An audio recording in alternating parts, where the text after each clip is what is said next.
అంటే ఇప్పుడు సాయిబాబా మీతోని మాట్లాడతాడు. ఇవన్నీ నేను మాట్లాడే ప్రతి మాట బాబానే మాట్లాడిస్తున్నాడని నాకు మీరు వాక్ అంటున్నారు అది కదా! మాట్లాడిపించేది కదా, వాక్ అంటారు. ఆ!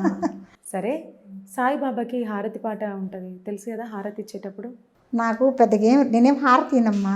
మీరు హారతి ఇయ్యరు గానీ బాబా మీతోని చెప్పిస్తాడు కదా! ఒక 4, 5 లైన్‌లు చెప్పండి మా కోసం. పెద్దగా గుర్తుండదు నాకా. శ్రీ బాబాని అడగండి చెప్పిస్తాడు మీతోని. స్వామి సాయినాథాయ షిరిడి క్షేత్రవాసాయ మమాభీష్టదాయికాయ మహితమంగళం లోకనాథాయ భక్తలోక సంరక్షకాయ నాగలోక కస్తుత్యాయ నవ్యమంగళం స్వామి సాయినాథాయ షిరిడి క్షేత్రవాసాయ మమాభీష్టదాయికాయ మహితమంగళం భక్తి బృందవందితాయ పరబ్రహ్మస్వరూపాయ స్వామి సాయినాథాయ షిరిడి క్షేత్రవాసాయ మమాభీష్టదాయికాయ మహితమంగళం సత్యత్వం సాధువేషాయతే నిత్యమంగళం దాయికాయ నిత్యమంగళం స్వామి సాయినాథాయ షిరిడి క్షేత్రవాసాయ మమాభీష్టదాయికాయ మహితమంగళం. ఓకే. ఈ పాట మీకు ముందే వచ్చా? వచ్చు, మర్చిపోతాం, మతి మరపు ఎక్కువ నాకు కొంచెం. గుళ్ళల్లో హారతి ఇచ్చేటప్పుడు వేరే పాట పాడతారు కదా! అది వేరే, ఇది లాస్ట్ పాడతారు. హారతి తప్పకుండా ఇది లాస్ట్, అది వేరే. కానీ ఇది లాస్ట్ ఇస్తారు మంగళం. ఎట్లా ప్రతి గురువారం పూజ చేస్తారా? ప్రతి వారం? నేనేం పూజ చేయనమ్మా, ధ్యానించుకొని పుస్తకం చదువుతా.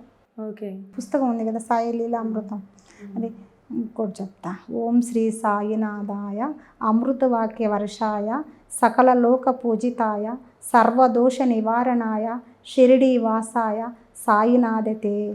ఓకే. అంటే ఇంకా మీది ఫ్యూచర్ ఎట్లుండబోతుందంటే చెప్పిండు ఏమన్నా? నా ఫ్యూచర్ ఎట్టన్నా ఉన్ని దేవుడు ఏం చేసినా నేను భరిస్తాను. అంటే ఇప్పుడు ఏ తల్లికైనా పిల్లల ఫ్యూచరే తల్లిదండ్రుల ఫ్యూచర్. మీ పిల్లల భవిష్యత్తు ఎలా ఉంటుందంట? బాగానే ఇట్లా ఆయనకే అప్పగిచ్చేసా. అంతే. ఏమన్నా చేయి బాబా, నువ్వు మంచి చేయాలంటే మంచి చేయి, చెడ్డ చేయాలంటే చెడ్డ చేయి, అంతే. నేనేమి అడగను.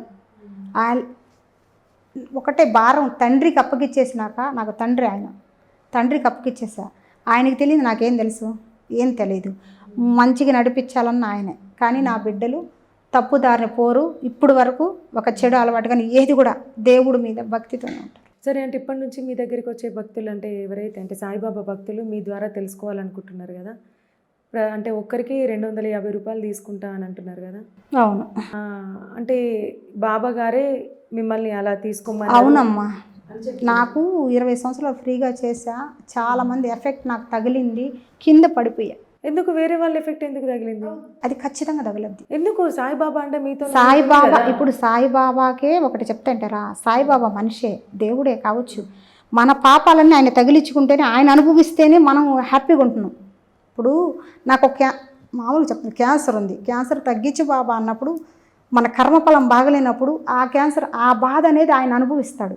ఇప్పుడు ఒక భక్తుడి కూతురు ప్రసన వేదనతో బాధపడుతుంటే బాబాని తలుచుకుంటుంటే ఆ వేదన ఈయన పడతాడు.